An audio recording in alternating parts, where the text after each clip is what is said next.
안녕하세요. 니체 짜라투라는 이렇게 말했다. 116강 진행하겠습니다. 오늘도 지난 시간에 서 2부 사장 사제들에 대해 보겠는데요. 오늘은 직접 이 텍스트 내용을 읽어보면서 같이 공부를 해보겠습니다. 언젠가 자라투스트라는 제자들에게 신호를 보내고는 이렇게 말했다. 여기 있는 자들은 사제들이다. 이들이 나의 적이긴 하지만 칼을 잠재우고 그 옆을 지나가도록 하자. 저들 중에도 영웅은 있다. 저들 중 많은 이들이 너무나도 많은 고통을 당했다. 그래서 저들은 다른 사람에게 고통을 주려고 하는 것이다. 저들은 악한 적들이다. 저들의 겸손보다 더 복수욕에 불타는 것은 없다. 저들을 공격하는 자는 자신을 더럽히기 쉽다. 자, 요 내용 여기서 이제는 그 사제들은 기독교 사제들을 얘기하는 거죠. 기독교 사제들은 뭐로 자라투스트라의 적이다라는 거죠. 자라투스트라의 적이다라고 하면서 근데 적인데 이 기독교 사제들 사이를 지나갈 때 짜라수라는 싸우지 않는다는 거죠. 기독교 사제들하고는 싸우지 않겠다. 그러니까 칼을 잠재우고 칼을 들었지만은 칼을 감추는 거죠. 감추고 그냥 지나친다고 하는 거죠. 이 얘기는 기독교 사제들이 워낙에 그 강고한 그 자기 방어 껍질에 갇혀 있다고 하는 거죠. 그 이론 껍질이라고 하는 건 어떤 그 사유체계라고 하는 방어 껍질 이거는 사유체계에 갇혀 있어가지고 싸우는 게 무의미하다고 하는 거죠. 그러니까 뭐 우리나라도 뭐 그렇지만은 기독교인들하고는 대화가 안 되죠. 뭐냐면은 기독교인들하고는 대화가 안 됩니다. 안 된다. 그러니까 말을 섞을 필요가 없는 거예요. 그러니까 워낙에 자기의 그 사유 체계를 고수를 하고 있어 거기에 딱 갇혀 있어요. 사고가 완전히 그 응고가 돼 있어요. 응고가 돼 있어가지고 어, 어떤 그 적이라고 해서 이렇게 칼을 들고 싸우다가는 그 에너지만 낭비하게 되게 된다고 하는 거죠. 그런데 이제는 그 이 사유 체계가 뭔지에 대해서는 이제 지난 시간에 이제는 설명을 했지만은 결국 이 사유 체계라고 하는 것은 첫 번째 이 사람들은 그 어, 인간이라는 존재 자체가 고통받는 존재라는 인간은 고통받는 죄의 존재라는 죄의 존재라고 그러죠. 죄악에 빠져 있는 존재. 그래서 이제 원죄에 기초를 해가지고 뿌리가 박혀 있어가지고 그 벗어날 수 없는 죄의 존재로 보는 거죠. 근데 그삶 자체가 고통이라고 하는 거죠. 죄 속에서 고통스러워하는 존재. 그래서 그것은 타락된 존재라고 하는 타락된 존재. 그것을 이 타락이라고 하는 것은 에덴 동산에서 따먹지 말라는 선악과를 따먹은 신에 대한 불순종에서 이 죄가 시작이 됐다라고 보는 거죠. 에덴 동산 사건으로 그거를 이제는 표현을 하는 거죠. 그런데 이 인간이라는 존재는 이런 어떤 죄로부터 스스로를 구원할 수 없다. 스스로를 구원 불가능하다고는 불가능하고 뭐야 오직 10만이 구원해 줄 수 있다. 이런 거죠. 오직 10만이 구원해 주는데 그런데 그것을 신이 인간을 구원하는 방식 자체가 2000년 전에 자신의 그 아들을 그 희생제물로 보내서 십자가에 못 박혔다는 거죠. 뭐. 그러니까 희생제물로 2000년 전에, 지금부터 2000년 전에 예수를, 그러니까 이걸 예수를죠. 예수가 이제는 그 신의 아들이라고 표현이 되는데, 성자죠, 성자를 그 희생제물로 십자가에 못 박아가지고, 못 박아서 못 박는 행위로, 과정으로 죄를 대속했다고 하는데, 인류의 그 죄를 대신 갚는다고 하는 거죠, 신이. 그러니까 이게는 어떻게 봐요? 병 주고 약 주는 거죠. 병 주고 약 준다. 인간의 입장으로 보면 뭐 약 올리는 거냐, 신이 인간을 약 올리는 거냐. 뭐 저 같은 경우는 이제 그렇게 생각을 할 수밖에 없죠. 이게 뭐 신이 뭐 불순종해가지고 따먹지 말라는 선악과를 따먹어가지고 뭐 인간을 갖다가 그 지상에다가 던져가지고 타락된 존재로 규정을 해버리고, 그 원죄라고 해가지고 너희들은 죄에 빠진 존재들이다 그렇게 해놓고서는 또 약을 준다고, 또 자기의 그 아들을 또 보내서 십자가에 그 대속을 해준단 말이에요. 그래서 이게 굉장히 병 주고 약 주는 행위란 말이에요, 이게. 그렇죠. 그러니까 이거는 마치 그 어떤 채권자가 채무자의 빚을 대신 갚아줘. 이게 아주 아이러니한 거죠. 그러니까 돈을 빌려준 사람이, 빌려간 사람의 빚을, 돈을 빌려준 사람이 자기가 또 돈을 내가 또 빌려준 그 빚을 갚아준단 말이에요. 이런 개념이기 때문에 굉장히 아이러니하고 역설적인 그런 이런 행위를 신이 하는데, 이것이 바로 이런 행위, 이런 그 행위, 이런 그 자기 자식을 십자가에 못 박혀서 그 죄 대속을 이렇게 해주는 이 행위 자체가 일종의 신의 인간에 대한 사랑이라고 하는 거죠. 그런데 이것을 뭐라 그래? 신의 인간에 대한 사랑이라고 이들은 주장을 하지만은, 기독교인들은 주장을 하지만은, 우리 같은 사람들이 볼 때는 이것은 일종의 값산동정이라고 그래. 값산동정. 일종의 동정행인데, 어떻게 보면은 이거 불쌍하니까 내가 너 구원해준다 그런 개념으로 병 주고 약 주는 거죠. 약을 주면서 영원한 내 노예가 되라, 이런 개념으로 되는 거죠. 그러니까 너는 영원한 채무자다라고 그러나. 그러니까 갚을 수가 없잖아요. 그러니까 채권자가 대신 갚아주는데 채무자가 어떻게 갚을 수 있어? 그러니까 갚을 능력도 없는 거지. 그러니까 너는 영원한 채무자니까 영원한 신의 노예가 되는 거지. 그렇죠. 신의 영원한 노예가 돼버리는 거지. 인간은 신의 영원한 노예가 되는 거야. 그런데 영원한 노예가 되는데 이걸 신의 인간에 대한 사랑으로 포장을 했다고 하는 거죠. 이게 동정행위인데,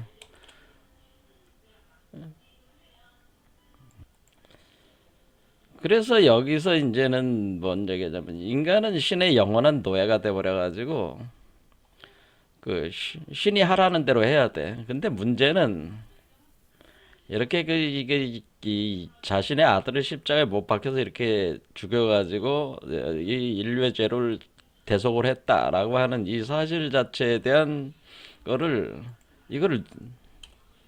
뭐해?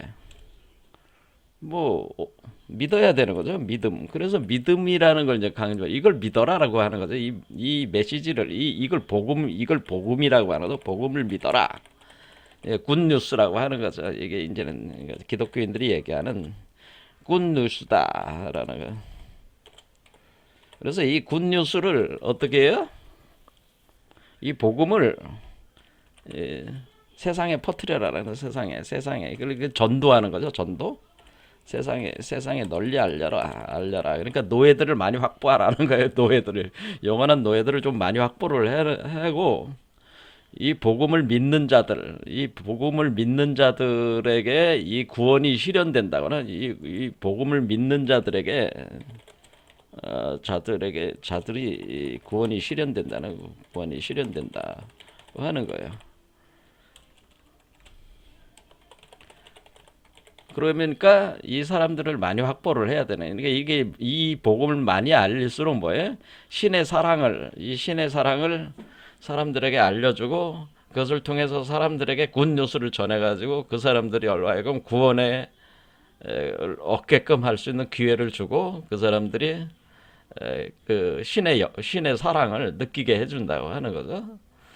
그래서 영원한 세계, 천국으로 갈 수 있는 길을 열어준다고 하는 거죠. 구원이 실현된다. 이것은 뭐예요?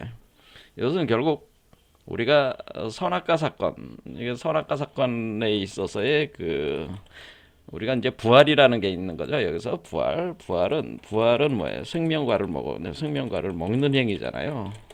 행위니까 여기서 우리가 십자에 못 박혀서 부활했다고 하는 것 자체는 이 선악과 사건을 해결하면서 뭐예요? 선악과 사건에서 뭐가 문제였어요? 추방되면서 왜 추방을 하는지 이유를 설명했는데 생명과를 못 먹게 하기 위해서 추방을 한 거란 말이에요. 그러니까 생명과를 먹는다고 하는 것은 부활하는 행위라고 하는 거죠. 부활, 죽음으로부터 죽음을 이기는 행위. 이 부활은 죽음을 이기는 거예요. 이기는 과정이 바로 부활 과정이란 말이에요. 그러니까 죽음을 이긴다고 하는 것은 생명과를 먹는 행위고 이것은 선악과 사건을 해결하는 원죄 해결이라고 하는 거죠. 이거 원죄 해결. 그래서 이런 거를 이제는 믿는 자들이 이것의 구원이 실현되는 거예요. 이게 중요한 거죠. 그래서 이 믿음이라는 걸 굉장히 중시해 본다는 거예요. 이게. 그런데 문제는 뭐냐면은 내가 믿는지 믿음에 대한 보증을 누가 하느냐, 보증을 누가 할 수 있느냐라고 하는 거죠. 믿음, 이 구조 자체를 우리가 그냥 다 인정을 하더라도 이 사유 체계를 그럼 이거를 그 사람들이 이거를 믿는 걸 누가 보증을 누가 할 수 있어요? 내가 또 그러니까 여기서 또 뭐가요? 인간의 불안. 그러니까 신앙인들의 불안이 이제 작동하는 거죠. 내가 정말 이걸 내가 믿음을 가진 불안정 내가 정말 믿는 거냐 이 사유 구조를 내가 믿어서 내가 구원받은 것이냐 구원을 획득했느냐에 대한 신앙인들의 불안이 있을 수밖에 없는 거잖아요. 왜냐하면 믿음이라는 자기가 믿는다고 해서 믿는다고 해서 자기는 하나님 나 믿습니다 맨날 가가지고 기도하면서 믿습니다 하지만은 그 믿습니다고 떠버리는 것 자체가 믿는다고 하는 걸 증명하는 게 아니잖아요. 근데 믿는다는 게 증명이 돼야지 심판에서 천국에 들어갈 수 있는 권리를 확보하는 거 아니에요. 구원을 획득하는 거 아니에요. 그래 자기가 믿는지 안 믿는지 어떻게 알아? 말로는 자기가 믿습니다라고 했지만은 정말 믿는지는 그거는 실증되는 게 아니잖아요. 그러니까 이것에 대한 신앙인들의 불안이 있는 거죠. 그래서 여기서 이제는 뭐냐면은 이제 사제들이 이제 개입을 하게 되는 사제들이 뭐라고 얘기를 해요? 사제들이 이런 이데올로기 구조를 만들었다는 거죠. 이런 구원의 이데올로기, 이데올로기 구조를 만들고 뭐를 하나 믿음을 보증. 그러니까 그 신앙인들의 믿음을 보증하게 해서 신앙인들은 믿음을 너는 믿는 자다, 믿지 않는 자다라고 하는 판결을 이 사제들이 하게 된다는 사제들이. 그러면은 이 이론적 구조에서 사제들이 이게 신앙인들의 믿음을 보증을 하는 시스템을 만들어 가지고 보증을 하게 되면 뭐예요? 신앙인들이 지금 문제는 뭐예요? 결국에는 이 사제들에게 매달린다는 거죠. 사제들의 노예가 돼 버린다는. 그래서 사제들의 노예가 돼 버리는 거죠. 그러니까 이 사유 구조를 사제들이 만들고 사실은 신의 노예처럼 만들지만은 신과 그 신앙인들의 사이에 사제들이 있음으로써 이 사제들의 그 믿음에 대한 보증을 사제들이 함으로써 사실상의 실제적으로는 이게 뭐래? 실제적으로는 사제들이 그 종교 권력을 완전히 장악했다는 것은 완전히 장악하게 된다고 하는 거죠. 그래서 이게 너희는 믿었다 믿지 않는다는 이 보증을 뭐로 하는 거야? 면죄부를 판매를 막 한 거죠. 이런 면죄부. 너는 이제 죄에서 너는 죄를 사면받았다. 뭐 있다 없다. 그런 면죄부를 주면서 이게 실제적으로는 사제들이 종교 권력을 완전히 장악을 하게 되면서 여기서는 뭐예요? 사실상에 있어서는 신도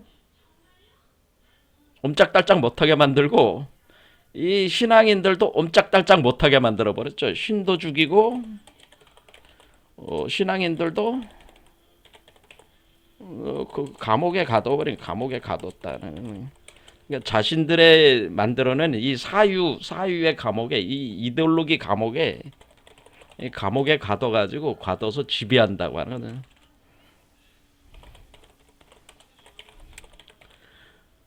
이렇게 된다고 하는. 그러니까 이게 이제 예전에 그 예수가 그 예루살렘 성전에 들어가 가지고 거기에 있는 그 제사장들에 대해서 굉장히 분노를 하잖아요. 그 제사장들이 신과 인간 사이에 있으면서 자신들이 만든 그 사유 체계 그리고 율법 체계를 가지고 사람들을 지배를 하고 있는 거죠. 그러니까 그런 거에 대한 예수가 분노를 했듯이 지금 그 제사장들 그러니까 그 예수가 그 분노하고 징치했던 그 제사장들 그 유대 제사장들과 같은 행위를 똑같이 현재의 그 사제들 이 사제들은 누구예요? 이 사제들이 이제는 그 우리가 얘기하는 그 카톨릭 신부들 그리고 뭐 교황 여기 나왔지만 뭐 교황을 비롯한 뭐 추기경 주교 뭐 이런 사람들은 교황 뭐 추기경 주교들 뭐 하고 오늘날은 이제 프로테스탄트 이제 혁명이 일어나면서 뭐예요? 이제 목사들, 이제 개신교 목사들이라든가 뭐 이런 전반적인 사제들이 이런 식으로 이제는 그 종교 조직을 만들어 가지고 그러니까 종교 거대 집단을 구성해서 현실 권력을 장악했다라고 하는 장악해서 부귀영화를 누린다는.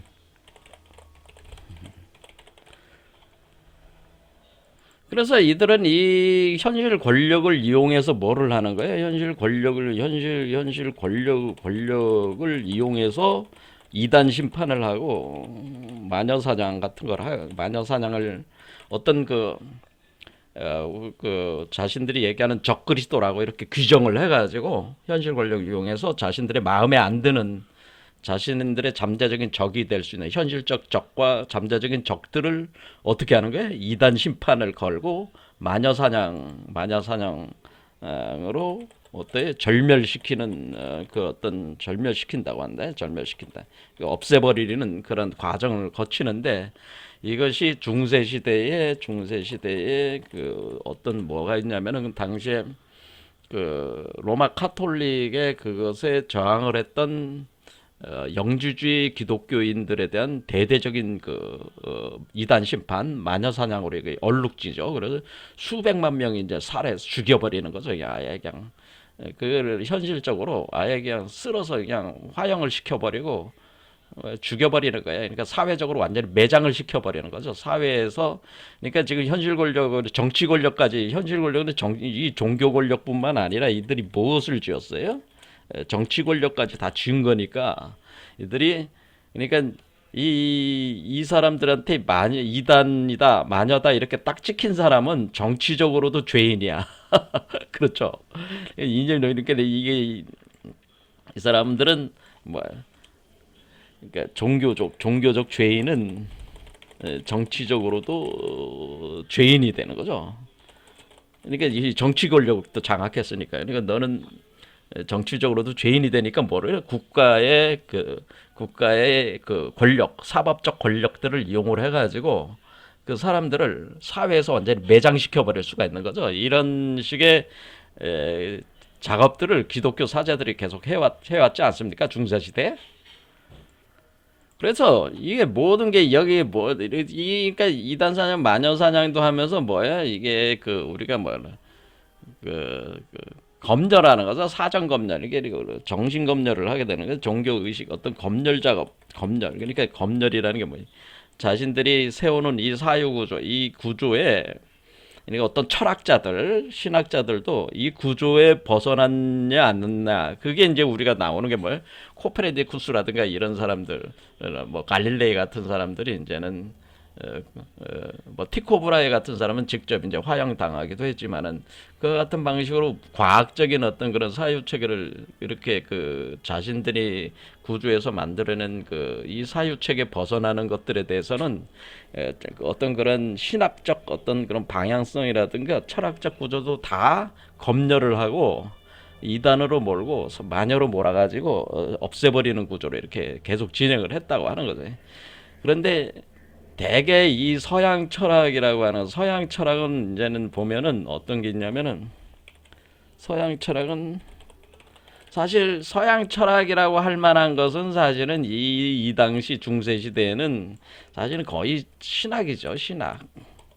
신학의 영향하에 있었다고 하는 거예요. 그러니까 철학이라고 하는 거는 신학이다. 그러니까 신학을 토대로 해서 철학이 만들어진 것이다라고. 그래서 이런 경향이 어디까지 오냐면은 제가 볼 때는 이제 해겔까지 옵니다. 해겔까지. 해겔의 그 정신현상학, 해겔 철학까지 신학이 거의 절대적 지배를 한다는 거죠. 해겔 철학까지. 그러니까 우리가 알고 있는 뭐 칸트 같은 사람도 사실은 신학적 사유예요, 그게. 저는 칸트를 철학자로 보지 않습니다. 아주 냉혹하게 보면은 칸트는 철학자가 아니에요. 사실은 신학자야. 왜냐면은 그가 얘기하는 이론이성, 실천이성, 판단력, 비판서, 삼비판서 내용은 사실은 모든 권위, 그거에 대한 권위를 다 신에게 의탁을 하고 있기 때문에 칸트 철학은 신학이라고 그냥 보면 돼요. 해겔 철학도 마찬가지로 이 해겔이 얘기하는 절대정신이라고 하는 것 자체가 바로 신이에요, 신. 그러니까 이 해겔도 역시 신학적 사유체계를 그러니까 지금 그 기독교에서 그 고유적으로 이렇게 얘기하는 이 신에 대한 개념을 그대로 해겔도 가져와 가지고 자신의 그거를 철학 체계를 구축한 거기 때문에 그 영향하에서 벗어나기가 어렵다고 하는 거죠. 이 서양 철학은 18세기 중엽까지 최소한 18세기 중엽까지는 중엽까지는 그 신학의 절대적 영향하에 있었다. 저는 이렇게 봅니다. 그러니까 서양 철학이라고 하는 것은 18세기 중엽까지는 신학의 절대적인 영향하에 있었다는 거죠. 그래서 여기서 벗어나기 시작하는 게 이제는 뭐냐면 이제는 우리가 나중에 보게 될 기회가 있을지 모르지만 프로이드 같은 사람, 그다음 칼막스 같은 사람들이 등장을 하는 거는 이게 여기서부터 이제 본격적으로 신학적 어떤 그 사유 체계에서 벗어나는 사유 구조가 나오기 시작한다. 저는 그렇게 봅니다. 그러니까 그 이전 해겔까지는 신학이라고 봐요. 서양 철학은 다 신학이다 이렇게 보네. 신학의 절대적 영향하에 있다. 그러니까 이런 사유 구조의 절대적 영향하에 있었다라고 하는 거죠. 자, 그러면은 이렇게 우리가 그 이 당시에 19세기 중반에 와가지고 지금부터 프로이드 1856년에 1939년 지금부터 프로이드는 무의식이라고 하는 거를 이제는 발견해서 정신 분석학을 이제는 저기 하면서 꿈의 해몽 같은 거를 얘기하면서 무의식이라는 영역을 개척을 하는 거죠. 심리학적인 거를 개척을 하고 칼막스는 그 뭐냐면은 그 신중심에서 자연 중심의 그 변증법적 역사 유물론을 전개를 함으로써 여러분들이 이제는 그 이런 어떤 신학의 영향을 완전히 벗어나는 그 사유 구조를 전개하기 시작합니다. 마찬가지로 요 시대에 맞춰서 니체도 거의 요런 어떤 분위기가 이때 이제는 일어나기 시작합니다. 니체도 지금 니체의 위버맨시 사유라고 하는 거거든요. 니체의 위버맨시 사유도 이 사유도 어떻게 뭐야? 기존의 기독교로의 그 사유 구조를 완전히 뒤집어 엎어버리는, 같이 전도시키는 그러한 철학을 전개하기 시작하는 거예요. 그러니까 이때의 대부분의 분위기가 이렇게 돌아가고 있다라고 하는 거. 요런 선상에서 니체도 본격적으로, 그러니까 이게 철학의 그 전환점이 이때 이제 19세기 중반부터 일어나면서 또 이제 과학이 발전하고 이제는 우리가 보는 뭐 상대성 이론이라든가 양자역학 같은 것들이 나오고, 그다음에 뭐 DNA 구조라든가 뭐 정보 그 과학 같은 것들이, 컴퓨터 정보 과학들이 지금 그 우리가 얘기하는 인공지능 이런 부분들이 오늘 이렇게 급속도로 발전을 해 나가면서 이런 그 기독교적인 사유 구조를 확 뛰어넘어가는, 그 뒤집어 엎어버리는 그런 구조로 지금 전개하고 있는데, 그 그게 시작이 되는 게 19세기 중반부터라고 하는 거죠. 이런 분위기가 있었다고 하는 거죠. 이런 거에 대해서는 나중에 또 한번 전체적으로 한번 정리해서 한번 얘기를 할 필요가 있겠습니다. 제가 볼 때는 니체의 짜라투라 이렇게 말했다라는 게 왜 이 당시에 니체의 이런 사유 구조가 이렇게 전개가 되기 시작했냐. 그 백그라운드의 그 서양 문명의 전반적인 배경에 대해서 우리가 또 관심을 가지고 볼 필요가 있는 부분들도 있거든요. 자, 어쨌든 오늘은 이제는 그 내용보다는 이제 이거에 이제 집중을 해야 되니까. 근데 이렇게 해가지고 결국 사제들은 결국은 뭐예요? 사제들은 이 세상이 다 고통이야. 이 세계가 고통이잖아요. 그러니까 이 사제들이 이 자신들이 만든 사유 구조를 자신들이 믿어. 그러니까 자신들이 만든 사유를 자신들이 구상한 사유구조. 이거 신이 인간을 어떻게 구원하느냐? 구원에 대한 개념이죠. 자신들이 구상한 사유구조를 믿는다는, 자신들은 믿는 거죠. 자신들이 믿으니까 어떻게 돼? 일종의 이 전체가, 제가 보기에는 이 전체는 사실은 지난 시간에 말씀을 드렸지만은, 이것이 예수 그리스도에 대해가 인간을 구원하는 구원론에 있어서의 절대 망상과 거짓 이데올로기다. 올로기다. 이렇게 보는 거죠. 그러니까 이것은 니체나 저 같은 경우는 이거는 망상 구조다. 이게 자체가 다 망상이야. 이거는 완전 헛소리야, 사실은. 지금 여기서 적어놓은 1번부터 11번까지 있잖아요. 이거 다 헛소리예요, 사실. 헛소리인데, 그래서 이건 헛소리니까 망상이란 말이에요, 망상. 이 사제들이 만들어낸 망상이야. 사제들이 만들어낸 구원론이야. 그러니까 하나의 세계 해석 구조야, 그냥. 그러니까 이 내용은 사제들이 만들어내는 종교적 해석 구조로서의 구원론으로서의 그 망상, 거짓 이데올로기. 그러니까 이것 자체는 사실 의미는 없지만, 이것이 힘을 발휘하는 건 뭐예요? 이것을 믿으면서 이것을 그 권력을 자신들이 운영하는데 이 이데올로기를 주로 쓰고 있기 때문에 이 이데올로기가 힘을 가지기 시작한 거잖아요. 그렇죠. 막강한 힘을 가지기 시작한 거니까, 일단은 이 이데올로기를 구상하는 그 사제들은 이걸 자신들은 믿어야 될 거 아니야. 일단 자기를 먼저 속여야지. 자기를 먼저 속여야 세상을 속일 수 있는 거 아니에요? 그러니까 사제들이 일단은 자신들이 이렇다고 하는 거에 대한 자기를, 망상에 대한 자기 그 거짓, 망상에 대한 것을 자신들이 확신을 가지고 있어야지. 그러면 자기가 속아 넘어가는 거지. 그래서 그 망상 자체에 자기가 그 망상의 집착이 일어나는 게 망상 집착. 그 망상 집착이란 그 망상에 자기를 스스로를 속여. 자기를 스스로 먼저 속여야. 근데 자기도 스스로 속이는 줄 모르고 자기가 속아. 그 망상구조에 빠져들어간다는 거야. 깊이 빠져들어가서 가면은 이제는 그런 눈으로 이제는 세계를 볼 거 아니에요. 이런 눈으로 세계를 보니까, 그러면은 이 대중들도 그렇게 보이는 거고 세상도 그렇게 보이는 거 아니에요. 이렇게 보면은 사제들은 어떻게 돼? 사제들은 마치 자신들이 이 세상을 구원하는 주체들이다라고 그렇게 생각을 할 수밖에 없는 거잖아요. 왜?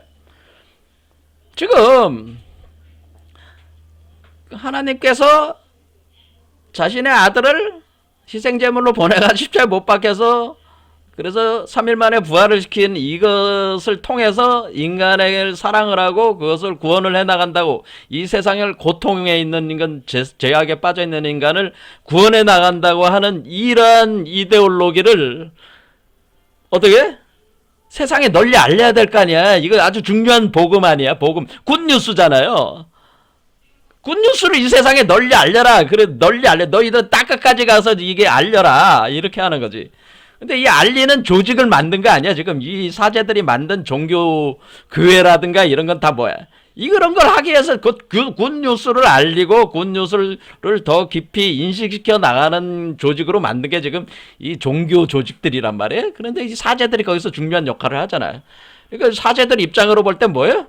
자신들이 지금 이 세상을 구원하는 주체 아니야. 그러니까 죽어가는 존재들을, 그러니까 뭐 이 죽음의 세계에서 생명과를 먹여가지고 생명의 세계로 인류를 구원하는 영웅들이다라고, 영웅들이다. 자신들은 그렇게 생각할 거 아니에요.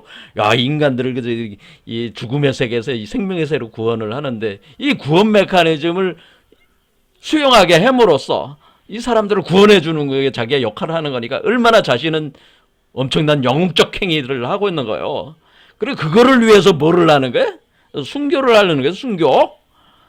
자신도 그 예수처럼 자기도 십자가에 못 박히거나 아니면 뭐 그 탄압을 받아서 뭐 순교를 하거나 피를 흘리면서 자기도 순교를 하거나 뭐 이런 거를 아주 장렬한 그 순교를 하는 거예요. 장렬한 순교라든가 또는 어떤 그 자기 고행 같은 거, 이런 게, 이게 이제 수도원이죠. 수도원 같은 걸 만들어서 이제 고행을 하는, 자기 고행. 그렇죠. 이런 자기 고행을 하거나 장렬한 순교행을 하거나 이런 것을 통해 가지고 이 세상을 버리고 저 세상으로 넘어가는 이 구조를 더 공고히 하는 데 있어서 스스로 자신에게 고통을 줌으로써 그것을 이겨나가는 그 고통, 그 죄악된 존재로서의 그거를 자기를 벗어나려고 하는 그 구원에 대한 이거를 더욱더 자기한테 뼈저리게 그거를 각인시켜 나가는 거니까, 그런 보통 사람이 할 수 있는 게 아니잖아요. 이런 게 순교라든가 자기 고행이. 이거는 사실 영웅적 행위라고 하는 거죠. 이런 것들이, 이런 걸 한 사람들이 바로 우리가 성자라고 하는 사람들인데, 여기서 이제는 짜라쭈라 이렇게 말했을 때 여기서 얘기하는 건 영웅이다라고 표현한 거죠. 그래서 저들 중에도 영웅은 있다라고 하는 얘기는 뭐예요? 장렬히 순교하는 자들, 자기 고행을 하고, 그리고 뭐를 해? 한마디로 그 서양 사람들은 그 서양 문명을 이제는 세상에 이제는 퍼뜨리는 게, 지금 이게 뭐야? 세상 끝까지 널리 알려야 되니까 남아메리카에 여러분이 미션이라는 영화를 봤는지 몰라요. 미션. 거기 보면은 저기 남아메리카의 오지의 그 원주민에게 가서 선교 활동하는 거야. 선교 활동. 그러는 건 뭐야? 자신을 현실적인 그 부귀 영화를 추구하는 게 아니고 자신을 희생을 해가지고 그 아프리카 남아메리카 그냥 세상 끝까지가 땅 끝까지 가가지고 막 그냥 자기는 선교 활동하는 게, 그럴 때 자기가 거기에는 그 사람들이 먹고 사는 게 그 문명적인 생활을 하는 건 아니잖아요. 그러니까 그 자신의 모든 걸 희생을 해가지고, 그런데 자신이 죽을 수도 있는. 그렇죠. 이 사람들은, 오지 원주민들은 뭐예요? 미친놈이 와가지고 이상한 소리 떠든다고 죽일 수도 있잖아요. 그런 거를 각오를 하고 가가지고 이제는 선교 활동을 하는 거니까, 이런 것들이 다 영웅적 행위들이라 이게야. 그러니까 이 영웅적 행위들. 그래서 저들 중에도 이거는 뭐야? 이 세상을 구원해야 되겠다는 열망이잖아요. 얼마나 위대한 사고야. 이 세상을 구원해야겠다는 갈망이잖아요. 갈망. 이 고통받는 인간들을 우리가 구원을 해야 돼. 복음을 전해야 돼. 땅끝까지 이 복음을 전파를 하는 것만이, 그리고 이 사람들이 하나님이 자기 자식을 보내가지고 희생제물로 삼아서 인류의 죄를 대속했다는 사실을 이 사람들이 믿게끔 해야지만 이 사람들이 구원받을 수 있으니까, 내가 이 사업에 내가 모든 나의 그 전 인생을 투자를 해가지고 여기에 전념을 한다. 그거 대단하잖아요. 그러니까 이거는 이 세상을 구원해야 되겠다는 그 열망 하나로 이렇게 이제 오지 원주민이라서 선교 활동도 하고 장렬히 순교도 하고 막 그냥 그렇잖아요. 자기 고행은 뭐 기본이고요. 이렇게 이런 행위들을 하는 거니까 이거를 보면은 어때요? 이 참 대단한 거죠. 대단한 거죠. 그러니까 영웅이 있다, 영웅은 있다, 영웅들이다 그런 얘기예요. 그런데 저들 중 많은 이들이 너무나도 많은 고통을 당했다라고는. 그러니까 이 사제들이 뭐야? 그런데 왜 고통이라고 하는 거예요? 사실은 인간이 자신의 죄 속에서 빠져가지고 이렇게 신에게 대속을 받아야만 되는. 그러니까 이 고통의 이 삶, 이 고통이 현실적 삶이 너무 고통스럽잖아. 사실 고통이잖아. 현실적 삶이 고통이야. 왜냐면은 야 일반 사람들은 어때 돈 많이 벌고 좋은 남자 만나서 연애하고 좋은 여자 만나서 뭐 섹스도 하고 뭐 인생의 즐거움을 누리면서 살 수 있지만은 기독교 사제들은 이건 완전히 이게 완전히 도덕군자 생활을 해야 되잖아요. 그렇죠? 도덕군자 생활을 해야 돼. 도덕군자인 척 생활해야 돼. 살아야 돼. 그러니까 어떤 도덕의 어떤 그런 거가 이걸 제시를 해는 거니까. 그렇죠? 현실적 삶이 고통스러워. 그런데 이 현실적 삶은 그러니까 재밌는 거를 누리지도 못하고 이 뭐야? 인간 자체가 지금 고통 속에 있는 존재라고 하는 이 죄 속에 있는 존재라는 거를 매 시간 그거를 자신한테 인지를 시켜야 되는 거 아니에요. 그렇죠? 매 시간 뭐 순간순간 매 순간 뭐야? 인간이 죄인이라는 그 의식을 계속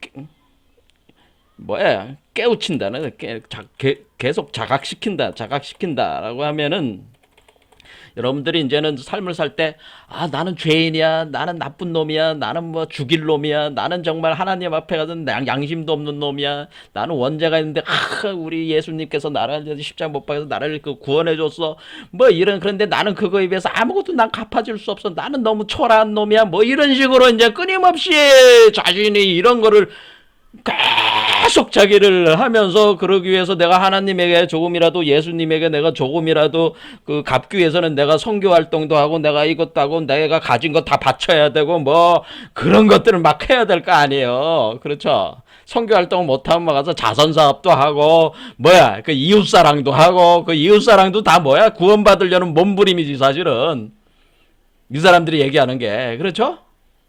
자기 믿음은 자기가 믿고 있다는 것을 증명을 해야 될 거 아니야. 그 증명하는 행위 자선 사업도 하고 교회 가서 11조 많이 내고 교회 행사도 참여하고 이런 것들이 다 그 몸부림이잖아. 몸부림. 내가 그 구원받았다는 거에 대한 사제들에게 자기가 그거를 인정받아야 되고 사제들도 마찬가지잖아. 끊임없이 또 이걸 해야 되니까 자기를 계속 뭐를 해야 돼. 자기한테 계속 이런 의식을 계속 각성시키면서 자기를 몰아붙여야 되잖아요. 이 몰아붙여야 되니까 이것이 매저키스트 같은 이건 뭐예요? 자학하는 데는 자학주의. 그러니까 자기를 심리적으로 자학하는 거죠. 매저키스트. 그러니까 자기를 자학하면서 쾌감을 느낀다는 거죠. 이게 이제는 매저키스트예요. 자기를 계속 나는 죄인이야 하면서 이렇게 하면서 그냥 하면서 자학을 계속하면은 그거에 또 뚝뚝 쾌감이 있어요. 그게 맛이 있어요. 그게 다른 사람을 괴롭히면서 쾌감을 일으키는 게 사디스트라고 그래요. 사디즘이라고 그래요. 사디스트는 타인을 괴롭히면서 쾌감을 느끼는 존재도 있고 이거에 대한 이제 반대성이 뭐예요? 자신을 괴롭힘으로써 쾌감을 느끼는 자들이 있단 말이야. 나 때려줘. 나를 고통스럽게 해줘. 너무 쾌감이 일어나는 거지. 내가 죄인이니까 누군가 나를 갖다가 때려주고 징벌을 하면은 마치 죄를 내가 감한 것 같은 내가 죄를 그래도 덜어낸 것 같은 그 시원함이 마음에 느껴진다 이게야. 그게 매저키스트라고 하는 거죠. 이런 어떤 그거를 그러니까 끊임없이 이와 같은 매저키스트적인 그리고 사디즘적인 자 그러면은 우리가 이 매저키스트와 사디스트는 이게 동전의 양면이에요. 매저키즘과 사디즘은 동전의 양면이야. 그러니까 어때? 이 신부들이 이게 사제들이 자기를 끊임없이 매저키스적으로 자기를 끊임없이 그 자학하면서 자학에 대한 쾌감을 느끼면서 뭐예요? 타인에게 그게 반대 방향으로 뭐예요? 이 그 소위 말하는 그 신앙인들에 대한 사디즘적인 어떤 내가 이렇게 그 고통을 받는데 말이야. 이게 진짜 하나님에 대한 사랑이란 말이야. 이 정도는 해야 될 거 아니야, 너희들도? 그러니까 너희들도 고통 좀 당해봐. 뭐야? 이 대중들을, 그러니까 거기 나오는 카톨릭 성당이나 교회에 나오는 사람들은 어때요? 더욱더 몰아붙이는 거죠. 왜?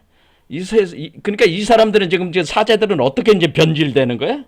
이 세계가 고통스럽길 바라요. 고통스럽기를 바란다는 거예요. 이 세계가 정말 처절한 고통 속에서 몸부림치길 바라는 거야. 처절한 고통 속에 몸부림친다. 부림치게 만든다는 거예요. 그러니까 이 사제들이 자신들이 받는 그 고통을 어때? 자신들의 고통이 자신들의 어떤 그런 것은 신앙을 증명하는 것과 같이 느껴지듯이 타인에게도 자신의 매저키스적인 어떤 그런 거를 반대로 돌려가서 사디즘적인 그거로 타인을 이 신앙인들을 더욱더 옥죄고 너희들은 죄인이고 너희들은 필요 없는 너희들은 하나님의 사랑이 없으면 구원받을 수도 없는 존재고 뭐 이런 식으로 계속 그 세뇌시키는 거야. 철저하게 세뇌시키고 끊임없이 왜 11조 내야지 이놈의 새끼야. 11조 내. 그리고 너 말이야 어디 가서 자선사 빼야지 우리 교회에서 하는 일을 너 빠지면 되겠어? 뭐 이런 식의 너 저기 가서 선교 활동도 하고 뭐 이렇게 우리가 성당도 말이야 짓는데 하나님 역사하는데 말이야 돈 좀 또 기부 또 돈 내야지 안 내? 그거 안 내? 너 저기 당장 먹고 살 게 없어도 돈 내. 뭐 이런 식으로 몰아붙이는 거죠. 이렇게 몰아붙이는 거야. 이런 것들이 이제는 얘기를 하는 겁니다. 그래서 저들 중 많은 이들이 너무나도 고통을 당했다는 건 뭐야? 이 사제들이 이와 같이 자신을 고통스럽게 만드는 거야. 그래서 저들은 다른 사람들에게 고통을 주려고 한다는 거죠. 그러니까 이 매저키스적인 이것이 다시 또 사디즘적인 공격으로 나가가지고 결국 이 끊임없는 악순환이 되잖아요. 그렇죠? 그러면 이게 니체가 하는 얘기예요. 자라투라가 하는 얘기. 그러면은 사제들이 이제 조용히 이제 생각을 하는 거예요. 생각해 보면 이 세계 전체가 고통스러운 세계로 이게 하루라도 빨리 벗어나야 되는데 벗어나야 하는데 벗어나지는 않고 이거 빨리 내가 자살은 할 수 없고 말이야. 이 세계에서 어떻게나 이게 고통을 받아야 되고 이 세상을 계속 고통스럽게 하고 있는데 이것이 나를 이렇게 고통스럽게 하는 놈이 누구냐라는 거예요. 이게 뭐야? 심리적으로 이제 무의식적으로는 나를 이렇게 고통스럽게 모는 놈. 그 놈이 그게 신이라는 거예요. 신이라는 놈이 말이지. 어? 인간을 말이야. 네가 말이야. 네가 말이야. 무슨 네 자식을 보내가지고 희생제물을 바쳐서 인간을 구원한답시고 말이야. 그런 행위를 하는 바람에 내가 말이야 사유구조에 내가 거기 갇혀가지고 그런 거예요. 내가 이런 식으로 나를 고통스럽게 하고 세상을 고통스럽게 할 수밖에 없는데 그럼 내가 이거 따져보면은 너 때문에 지금 신이라는 놈 너 때문에 너 놈 때문에 내가 지금 이 고통을 받는 거 아니냐. 나를 이렇게 고통으로 모은 놈은 신이다. 그래서 신에 대한 복수심이 일어난다네. 복수심. 내가 이렇게 불행한 삶을 사는 거는 다 너 신 때문이야. 그러니까 사제들이 불행한 삶의 이유는 뭐야? 신 때문이야. 그래서 신을 죽였다고 하는 거, 신을 죽인다고 하는 거. 그래서 겉으로는 뭐예요? 겉으로는 누구보다 열정적인 영적 신앙이고 사제, 누구보다도 겉으로 보면 아름다운 신앙인, 겸손한 신앙인으로 그렇게 보이지만은 마음속으로는 끝없이 자신을 고통스럽게 만들고 세계를 고통스럽게 만들고 신에 대한 증오와 분노로 불타는 존재라는 거예요. 이 사제들은 뭐예요? 사제들은 겉모습은 무한히 사랑스럽고 겸손하게 꾸미지만은 사실은 그 세계, 그 사람의 세계는, 사제가 만드는, 살아가는 그 세계는, 사제가 살아가는 그 세계는 뭐야? 고통의 세계로 신에 대한 증오와 분노와 복수심으로 얼룩져 있다. 사실상의 이런 상황이다라고 하는 거예요. 사실상의 이런 상황이에요. 그러니까 이런 거에 인류가 지금 이런 사제들의 이런 스타일의 서구 문명이 완전히 갇혀가지고 서구 문명 자체가 이 고통에 몸부림치는 서구 문명이 됐다라고 하는 겁니다. 이걸 벗어나야 되는데 그런 거죠. 그래서 저들은 악한 적들이다라는, 그래 저들은 악해. 사실은 따져보면 뭐예요? 이런 걸 만듦으로써 사실은 사실은 인간을 고통스럽게 만들고 사실은 신도 죽여버리는 그런 존재니까 사실은 이 자들이 악한 자들이죠. 저들은 겸손보다 더 복수욕에 불타는 것은 없다. 자, 이런 계통의 말입니다. 이런 지금 설명한 듯이 겸손한 척하고 자기가 사랑을 나누는 존재고 겸손한 존재로 꾸미고 얼굴에는 여기 이 신부들 얼굴을 봐요. 세상에 없는 어쩐 순진하고 말이지 아주 겸손에 가득 차 있는 얼굴 모습으로 꾸미고 있지만은 그러나 그 가슴 삶은 처절하다고 하는 거죠. 처절하다. 저들을 공격하는 자는 자신을 더럽히.